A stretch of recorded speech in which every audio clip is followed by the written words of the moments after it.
उत्तराखंड की बीजेपी सरकार में सियासी संकट गहराया। विधायक मुन्ना चौहान का दावा, सीएम को पार्टी का पूरा समर्थन। रावत ने बुलाई बैठक।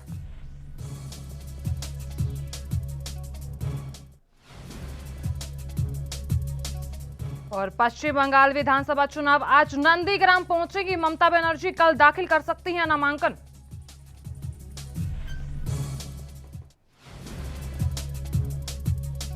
और वहीं दिल्ली वासियों को बड़ी सौगात की उम्मीद। वित्त मंत्री मनीष सिसोदिया पेश करेंगे बजट। सुबह 11 बजे शुरू होगा भाषण।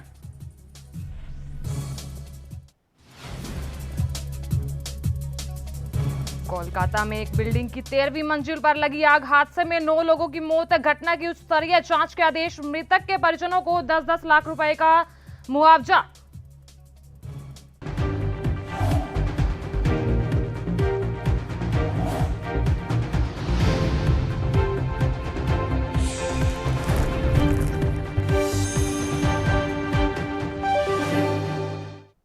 नमस्कार, एनबी न्यूज देख रहे हैं आप और मैं हूं आपके साथ साधना बुत्रा। बुलेटिन का आगाज करेंगे, लेकिन उससे पहले आपको बड़ी खबर से रूबरू करा देते हैं।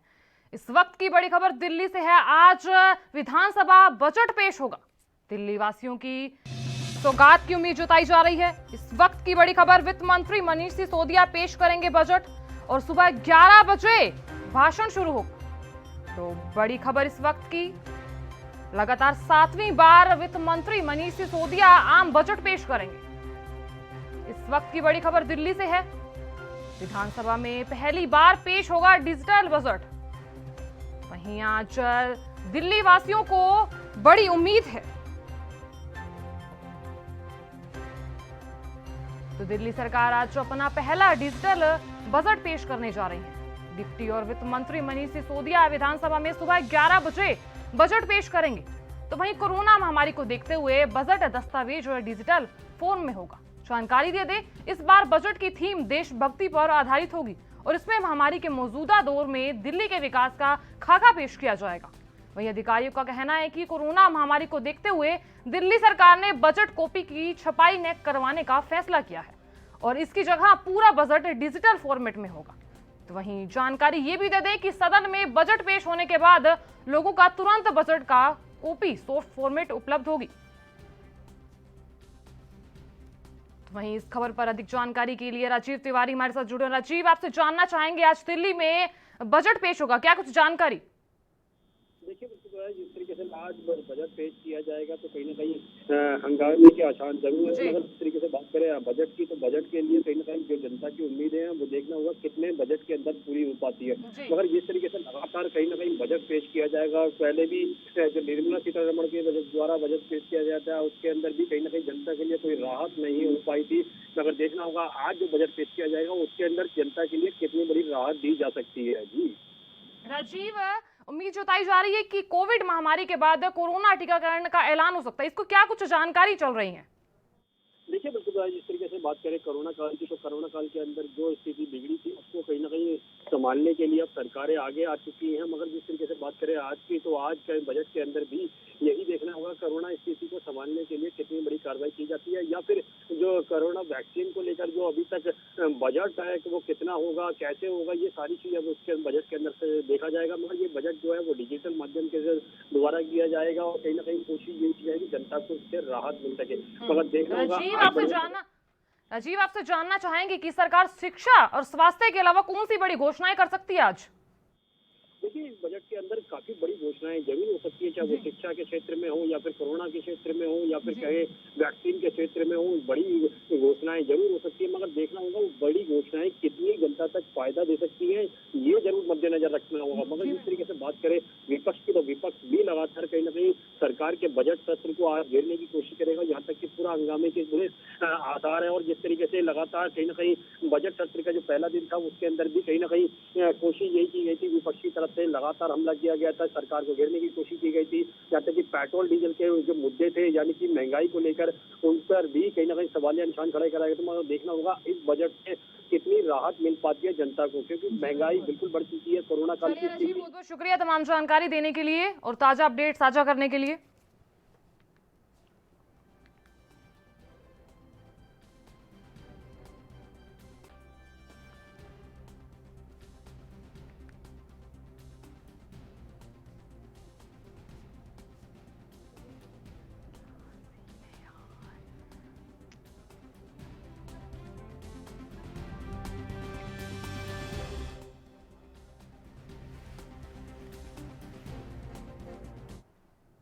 चलिए खबरों का आगाज कर लेते हैं। तो वहीं पश्चिम बंगाल में कोलकाता एक बहुमंजिला इमारत की 17वीं मंजिल पर भीषण आग लग गई। जानकारी दे दें, आग लगने से लोगों में हड़कंप मच गया है और हादसे में मृतक की संख्या 9 पहुंच गई है। फिलहाल आग पर काबू पा लिया गया है। और वहीं फायर और इमरजेंसी सर्विस मंत्री सुजीत बासु के मुताबिक मरने वालों में 4 फायर फाइटर थे और एक असिस्टेंट सब इंस्पेक्टर और वहीं 2 आरपीएफ के जवान भी शामिल है। वहीं सीएम ममता बनर्जी ने घटनास्थल का जायजा लिया और वहीं राज्य सरकार ने मृतकों के परिवार को 10-10 लाख रुपए की आर्थिक मदद का ऐलान किया है। फिलहाल आग लगने के कारणों का खुलासा नहीं हो सका है। और इस बीच आपको ये भी बता दें कि फिलहाल पुलिस मामले की तहकीकात में जुट गई है।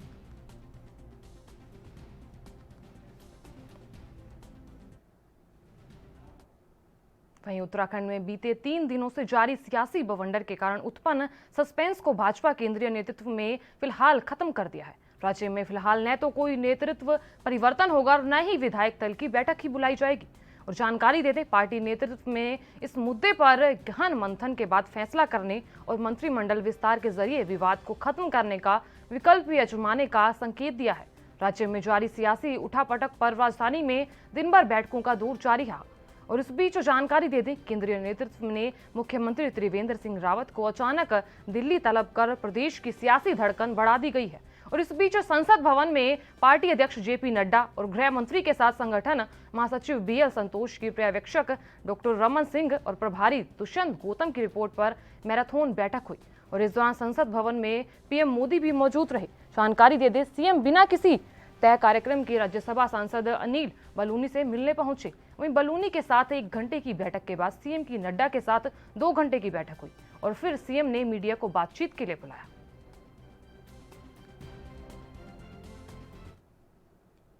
वहीं दूसरी ओर कोरोना संक्रमण और गाइडलाइन को देखते हुए संसद के दोनों सदन अपने पूर्व निर्धारित समय सुबह 11 बजे से दिन के 6 बजे तक चलेंगे। राज्यसभा में पीठासीन अध्यक्ष ने बताया कि उन्हें सांसदों को सूचित करते हुए हर्ष हो रहा है कि संसद की कार्यवाही सुबह 9 बजे के बजाय अब 11 बजे चलेगी। वहीं जानकारी दे दें, लोकसभा अध्यक्ष ओम बिरला ने सोमवार को कहा कि सदन की कार्यवाही मंगलवार से अपने सामान्य समय अनुसार सुबह 11 बजे शुरू होगी। वहीं राज्यसभा पीठासीन अध्यक्ष ने बताया कि राज्यसभा के सभापति एम वेंकैया नायडू ने सदस्यों को आग्रह को स्वीकार करते हुए सदन की समय सीमा में बदलाव को मंजूरी दे दी है। राज्यसभा सदस्य राज्यसभा और गैलरी में दूरी बनाकर बैठेंगे, तो वहीं सीटवार बैठने की जानकारी सदन से पहले दे दी जाएगी। जानकारी ये भी दे दें कि पिछले दिनों बजट सत्र के दौरान कोरोना संक्रमण को देखते हुए सदन की कार्यवाही में बदलाव किया गया था, लेकिन इसमें राज्यसभा सुबह 9 और 2 और लोकसभा का समय शाम 4 बजे था। और सत्र के दौरान बदली हुई व्यवस्था में सांसद राज्यसभा लोकसभा के अलावा गैलरियों में मानकों का पालन करने बैठते थे। और वहीं राज्यसभा की कार्यवाही के दौरान उपराष्ट्रपति ने सांसदों को सदन के भीतर पार्टी चिन्ह के प्रयोग न करने की नसीहत दी है। उन्होंने आपत्ति जताते हुए कहा कि राज्यसभा में सांसद की तरह की पगड़ी और अंगवस्त्र पहनकर आते हैं, जबकि नियमानुसार सदस्यों को अपने पार्टी के चिन्ह का सदन में प्रयोग नहीं करना चाहिए।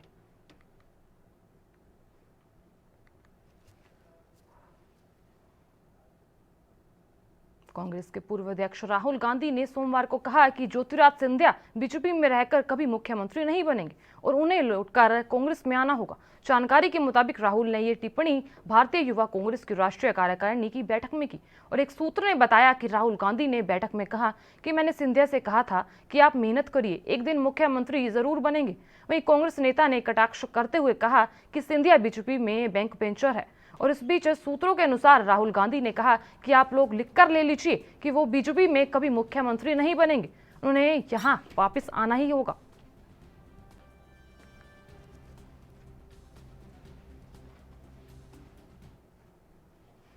वहीं पश्चिम बंगाल में विधानसभा चुनावों से पहले टीएमसी को एक बड़ा झटका लगा है। टीएमसी के पूर्व राज्यसभा सांसद दिनेश त्रिवेदी बीजेपी में शामिल हो गए हैं और इसको लेकर आरजेडी प्रवक्ता मनोज झा ने प्रतिक्रिया दी है। एक बार सदन में मैंने एक बात कही थी, जो मौजूदा दौर है राजनीति का, उसके बारे में, कि उसी का दम है इस जमाने में, जो इधर का दिखता रहे उधर का हो जाए। यही है राजनीति। कहाँ वैचारिक पृष्ठभूमि, वैचारिक रुझान, वो सारी चीजें आप किसी संग्रहालय में शायद रखी मिलेंगी कुछ महीनों वर्षों बाद। वहीं दूसरी ओर आरजेडी प्रवक्ता शिवानंद तिवारी ने किसानों को लेकर कहा कि किसान अपनी मांगों से पीछे हटने वाले नहीं हैं। वहीं राकेश टिकैत बंगाल जा रहे हैं। तो जानकारी दे दी, जहां वो किसानों से बातचीत करेंगे। उन्होंने और क्या कुछ कहा, ये सुनवाते हैं। तो उन लोगों की पहले से ही घोषणा है और घूम भी रहे हैं लोग। कर्नाटक में गुलबर्गा वगैरह में देखा कि किसान नेता वहाँ जाकर भाषण कर रहे हैं। एक किसान नेता कलकत्ता में जाकर भाषण कर चुके हैं। राकेश टिकैत ने घोषणा किया है कि हम हो जाने वाले हैं। तो ये लोग तो लगे ही हुए हैं और इनके धीरज का, इनके अंदर जो एक सातत्य है उसको सलाम करने लायक है। और हमको लगता है कि देश में डेमोक्रेसी जिस ढंग से माने पिंजड़े में कैद होती जा रही है, उसमें किसान आंदोलन ही उम्मीद का एक किरण नजर आता है। यहाँ लेंगे एक छोटा सा ब्रेक। अब बने रहिए ANB न्यूज के साथ।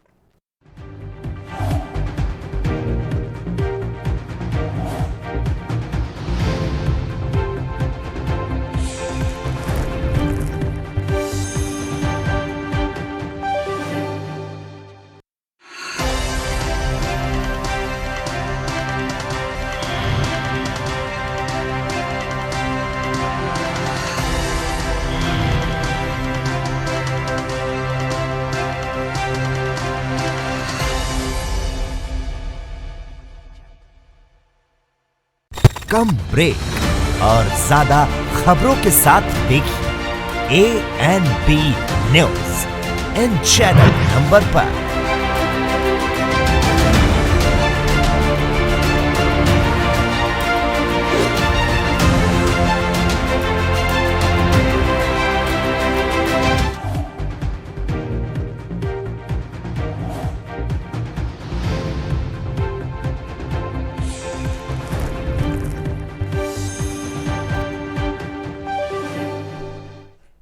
ब्रेक के बाद आप सभी का स्वागत है। चलिए खबरों का आगाज कर लेते हैं। दिल्ली में तमाम बॉर्डरों पर किसान लगातार डेरा डाले हुए हैं और इस बीच किसान की सिर्फ एक ही मांग है कि सरकार उनकी मांग पर ध्यान दे और 3 काले कृषि कानूनों को रद्द किया जाए। वहीं दूसरी तरफ किसानों ने सरकार को साफ तौर पर अल्टीमेट दिया हुआ है कि जब तक सरकार कृषि कानूनों को रद्द नहीं करती तब तक आंदोलन नई रणनीति के साथ आगे यूं ही बढ़ता रहेगा। कल यानी कि 8 मार्च को पूरा देश अंतर्राष्ट्रीय महिला दिवस मना रहा था और वहीं दूसरी तरफ आज कृषि कानूनों के खिलाफ और किसान आंदोलन के समर्थन में राष्ट्रीय सिख संगठन की ओर से निकाला गया। वहीं नए कृषि कानूनों के विरोध में संयुक्त किसान मोर्चा देश के अलग अलग जगहों पर किसान महापंचायतों का आयोजन कर किसानों को संगठित करने और सरकार पर दबाव बनाने का काम कर रही है। और इस बीच राकेश टिकैत अपने सोशल मीडिया पर भी खूब वायरल हो रहे हैं और टिकैत ने हाल ही में अपने ट्विटर अकाउंट से एक ट्वीट किया कि जिस पर लोग उनसे कई सवाल भी पूछ रहे हैं। साथ ही राकेश टिकैत कल यानी कि 10 मार्च को यूपी के बलिया में भी महापंचायत करेंगे।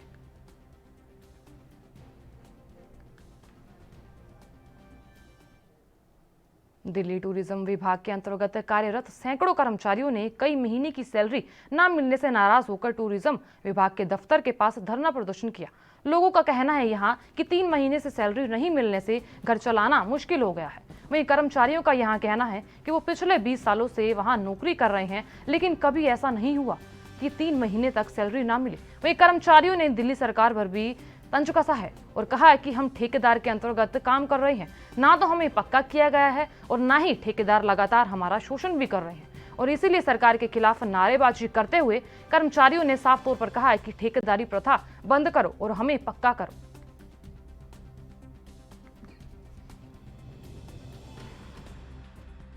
तो 2019 से काम कर रहा हूँ, 23 मार्च से, और मुझे ना अप्रैल की तनख्वाह मिली है, ना मई की मिली, ना जून की मिली। नवंबर, दिसंबर, जनवरी और फरवरी, ये इतने महीने हो गए, इतने दिन से काम कर रहा हूँ। घर में कैसे काम चलेगा और हम घर का बोझ कैसे उठाएं जो तनख्वाह नहीं मिलेगी। तो तनख्वाह को लेकर के या पक्के करने की बात को लेकर के ऐसे ये बात कर रहे हैं कि दिल्ली सरकार से कभी आपने मुलाकात की आप लोगों ने? नहीं, हम इंचार्ज से बोलते हैं तो बोलता है कि आप खुद ही कर रहे हैं। देखिए, हम लोगों को एक तो वेतन समय से नहीं मिलता है और जो वेतन मिलता है तो उसकी कटौती की जाती है। 13,300 रुपये की जो वेतन हमें मिलता है, हमारा मिनिमम बेस जो मिल रहा था वो भी नहीं मिल रहा है हमें। और हर दिवाली पे बोनस मिलता है, बोनस भी नहीं दिया जाता। सभी वर्कर हमारे साथ जितने भी काम कर रहे हैं सभी को यही, अगर हम कुछ आगे कदम उठाने की कोशिश करते कहते तो हमें निकाल दिया जाएगा यहाँ से। ऐसे काम मत करो। कहीं ना कहीं लगता है कि करोड़ों रुपए का हर मंथ घोटाला होता है। हाँ, बिल्कुल होता होगा सर, क्योंकि हमें सैलरी नहीं मिल रही, हमारा पैसा कहाँ जाता है? घोटाले में ही जाता होगा। मिनिमम सैलरी कितनी होनी चाहिए आप लोगों को जो हमें जो विभाग से हमें सैलरी दी थी, हमें 17,992 रुपये सैलरी दी थी। विभाग ने हमें अच्छी तरह से सैलरी दी, बट जो ठेकेदार कॉन्ट्रैक्ट देते हैं या अपेक्स सिक्योरिटी को टेंडर दिया जाता है, हर बार इसी का रिन्यू किया जाता है, तो उसमें ये होता है कि उसमें कभी तो चेक देता है बाउंस हो जाता है, और जो कैश देता है उसको वो भी 11,300 रुपये, किसी को 11,000, किसी को 14,000, मतलब किसी को पता ही नहीं किसको सैलरी कितनी मिल रही है। आपका यही कहना है कि ठेकेदारी प्रथा खत्म की जाए? ठेकेदारी प्रथा खत्म करके इसे सरकारी एजेंसी को टेंडर दिया जाए, जो पहले चल रहा था, बीच में फिर उन्होंने मना कर दिया कि टेंडर अब नहीं। वहीं दूसरी ओर यूपी में इटावा पुलिस को बड़ी कामयाबी हाथ लगी है। जानकारी देते पुलिस ने फर्जी ऐप और वेबसाइट बनाकर फर्जी गिरोह का पर्दाफाश किया है। और इस बीच जानकारी के मुताबिक ग्राहकों से रुपयों को डॉलर में बदलने के नाम पर ठगी करने वाले गिरोह के 5 लोगों को गिरफ्तार किया गया है। और इस बीच आरोपियों के पास से कई हथियार भी बरामद हुए हैं। वहीं इस मामले में आरोपियों के खिलाफ कई धाराओं के तहत केस दर्ज किया गया है। और इस बीच पुलिस मामले की आगे कार्रवाई कर रही है। तो यशोदा नंदन उपाध्याय द्वारा सूचना दी गई थी कि इनके साझेदार के द्वारा सौरभ शुक्ला और कुलजीत सिंह, इन दोनों को इटावा में बुलाया गया था और ग्लोब पे पर रुपए को डॉलर में परिवर्तन करने के लिए, ज़्यादा लाभ देने का लालच के लिए इनको बुलाया गया और इनसे 8 लाख। वहीं यूपी के मिर्जापुर में युवक द्वारा लगातार ब्लैकमेलिंग से परेशान होकर विवाहित महिला कीटनाशक पदार्थ खाकर थाने पहुंची। वहीं थाने में महिला की हालत बिगड़ने पर पुलिस के हाथ पैर फूल गए और इस बीच मौके पर महिला को इलाज के लिए वाराणसी भेज दिया गया। जानकारी के अनुसार महिला ने थाने में शिकायत दर्ज करवाई कि एक युवक लगातार उसे फोन कर ब्लैकमेल कर रहा है। और इस बीच युवक के खिलाफ मुकदमा दर्ज कर लिया गया है और इस बीच पुलिस जांच में जुट गई है।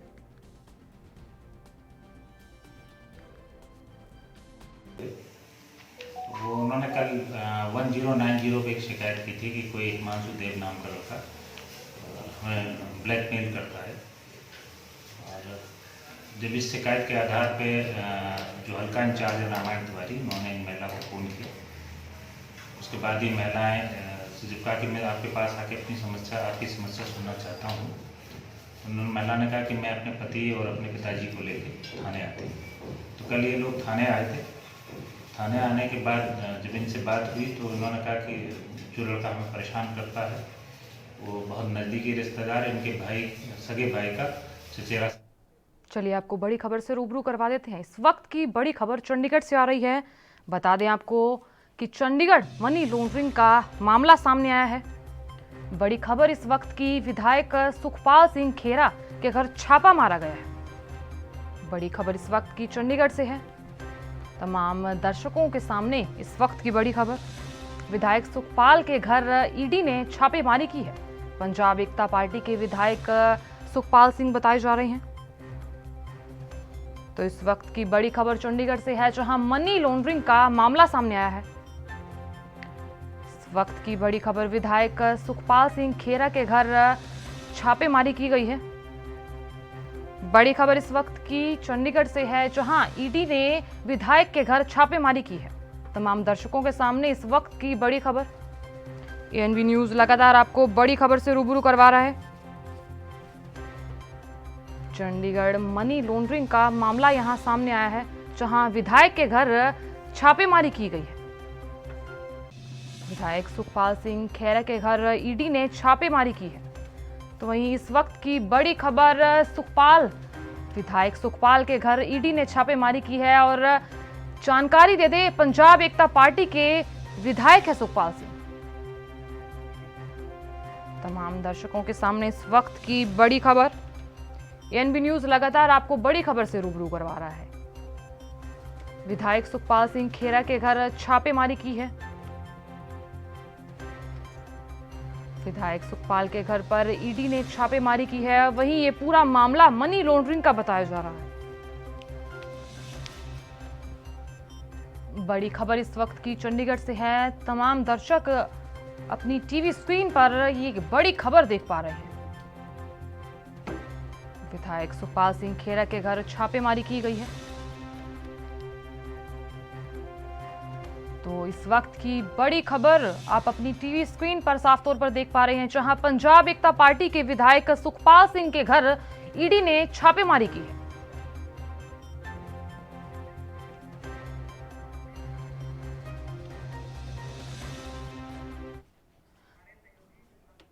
तो वहीं इस खबर पर अधिक जानकारी के लिए हमारे सहयोगी जगतार सिंह जुड़ रहे हैं। जगतार जी, आपसे जानना चाहेंगे कि विधायक सुखपाल के घर पर ईडी ने छापेमारी की है, क्या कुछ जानकारी? बिल्कुल साधना, अगर बात करें 8:15 के करीब सुखपाल सिंह खैर आम आदमी पार्टी के राइबल बागी विधायक है, उन्होंने खुद मीडिया को जानकारी दी है कि उनके घर पे ईडी ने रेड किया और ये बताया जा रहा है कि मनी लॉन्ड्रिंग के मसले पर ईडी की आज उनके घर पे सुबह जो चंडीगढ़ सेक्टर 5 में घर है वहाँ छापेमारी चल रही है जी। और 15 से ज्यादा जो ईडी की टीम में जिन्होंने रेड किया उनमें ईडी के मुलाजिम और अधिकारी शामिल है। तो निश्चित तौर पे एक कह सकते हैं कि बड़ा सियासत के तौर पे देखा जाए तो ये काफी कह सकते हैं कि हड़कंप मचने वाली बात है, क्योंकि विधानसभा का जो बजट सत्र भी चल रहा है। तो आज सुबह जो सुखपाल सिंह खैरा जो आम आदमी पार्टी के बागी विधायक है उनके घर पे इन्फोर्समेंट डायरेक्टोरेट की मनी लॉन्ड्रिंग को लेकर रेड जारी है। जी जी जी, इस वक्त की वहाँ क्या स्थिति बताई जा रही है? बिल्कुल, देखिए क्योंकि एक काफी पंजाब के एक बड़े नेता हैं सुखपाल सिंह खैरा, जिनका काफी अगर हम पिछली बात करें तो वो कांग्रेस पार्टी के एक बड़े तेज तरार एमएलए रहे थे। उसके बाद 2017 की बात करें तो वो आम आदमी पार्टी की टिकट से लड़े थे, फिर आम आदमी पार्टी के साथ भी उनके जो सुर है वो नहीं मिले, लेकिन उनके जो चाहने वाले हैं या उनके जो साथ जो आम आदमी पार्टी के जो अन्य जो बागी विधायक है उनके घर धीरे धीरे पहुंचने शुरू हो चुके, तो निश्चित तौर पे उनके लोग भी जो उनके समर्थक है वो भी आने लगे। लेकिन अभी तक जो इन्फोर्समेंट डायरेक्टोरेट की तरफ से अभी तक कुछ मीडिया को जानकारी नहीं दी गई कि उनके घर से क्या जब्त किया जा चुका है, कौन से डॉक्यूमेंट है, कौन से किस मसले पे, और ये मनी लॉन्ड्रिंग का मामला कब से है और कब का है। तो अभी जो स्थिति स्पष्ट है, लेकिन निश्चित तौर पे वहाँ जो सुखपाल सिंह खैरा के जो खास साथी हैं और जो अन्य जो लोग समर्थक है वो धीरे धीरे उनके घर पे पहुंचने शुरू हो चुके हैं। जी चलिए, बहुत बहुत शुक्रिया तमाम जानकारी देने के लिए और जानकारी साझा करने के लिए। वहीं यूपी में संभल के रजपुरा में 13 वर्षीय मासूम की गला रेतकर हत्या कर दी गई। जानकारी के मुताबिक मासूम का शव ईख के खेत में खून से लथपथ मिला। वहीं घटना में मासूम की हत्या धारदार हथियार से गला रेतकर की गई है। वहीं शव मिलने से क्षेत्र में सनसनी फैल गई है और सूचना पर पहुंची पुलिस ने शव को यहां कब्जे में लेकर पोस्टमार्टम के लिए भिजवाया है।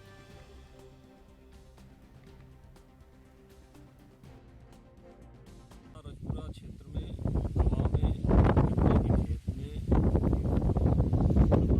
13 साल के बच्चे की डेड बॉडी मिली है, जिसका गर्दन धारदार हथियार से काटा गया है। इस वक्त की बड़ी खबर से आपको रूबरू करवा देते हैं। इस वक्त की बड़ी खबर कर्नाटक से आ रही है। बड़ी जानकारी दे दें, एसीबी ने बड़ी कार्रवाई की है। तमाम दर्शक ये बड़ी खबर अपनी टीवी स्क्रीन पर देख पा रहे हैं, जहां एसीबी ने 28 जगहों पर छापेमारी की है। तो बड़ी खबर इस वक्त की, 9 अधिकारियों के खिलाफ मारी रेड। तो इस वक्त की बड़ी खबर कर्नाटक से आ रही है। तो जानकारी दे दें, आय से अधिक संपत्ति का मामला बताया जा रहा है। कर्नाटक में एसीबी ने बड़ी कार्रवाई की है। बड़ी खबर इस वक्त की, बता दें आपको कि एसीबी ने 28 जगहों पर छापेमारी की है। इस वक्त की बड़ी खबर, एएनबी न्यूज लगातार आपको बड़ी खबर से रूबरू करवा रहा है, जहां 9 अधिकारियों के खिलाफ रेड का मामला बताया जा रहा है, जहां आय से अधिक संपत्ति का मामला भी बताया जा रहा है। बड़ी खबर इस वक्त की तमाम दर्शक अपनी टीवी स्क्रीन पर देख पा रहे हैं।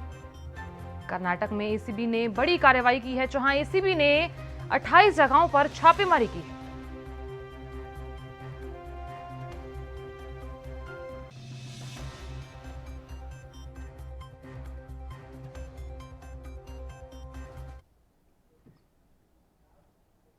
वहीं कोरोना वैक्सीन बनाने वाली company serum institute of India को रॉ मटेरियल न मिलने के चलते इन दिनों दिक्कतों का सामना करना पड़ रहा है और इस बीच परेशानी से बाहर निकलने के लिए कंपनी ने केंद्र सरकार से मदद मांगी है।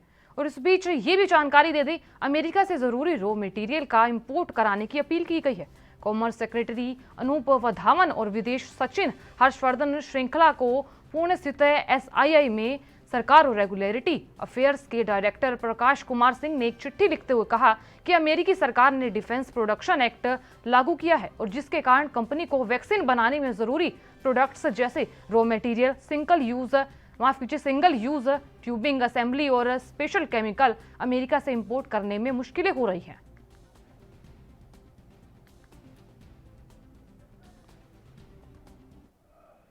वहीं दूसरी ओर ब्रिटेन ने दोहराया कि कृषि सुधार कानून भारत का घरेलू मामला है और लोकतंत्र में सुरक्षा बलों को कानून व्यवस्था लागू करने का अधिकार है। वहीं यूके में minister of state for Asia Nigel Adams ने कहा है कि कृषि नीति भारत सरकार के खिलाफ एक आंतरिक मसला है। हमारी सरकार का दृढ़ता से मानना है कि बोलने की आजादी और शांतिपूर्ण विरोध का अधिकार किसी भी लोकतंत्र के लिए महत्वपूर्ण है। उन्होंने कहा कि हम यह भी स्वीकार करते हैं कि यदि कोई विरोध प्रदर्शन अपनी लिमिट क्रॉस करता है तो लोकतंत्र में सुरक्षा बलों को कानून व्यवस्था लागू कराने का अधिकार है। और इस बीच एम्स में कहा कि कॉम्प्लेक्स में भारत में शांतिपूर्ण विरोध और प्रेस की आजादी के मुद्दे पर एक बहस के दौरान ये बयान दिया। और इस बीच ये भी बता दें कि ये चर्चा एक ऑनलाइन पिटीशन है और लोगों को मिले समर्थन के बाद हुई है। और इस पिटीशन में ब्रिटिश सरकार से अपील की गई कि वो भारत सरकार पर आंदोलनरत किसानों की सुरक्षा और प्रेस फ्रीडम को सुनिश्चित करने के दबाव बनाए। और ये पिटीशन नवंबर महीने में शुरू हुई थी, जिस पर 1 लाख से भी ज्यादा लोगों ने साइन किए थे।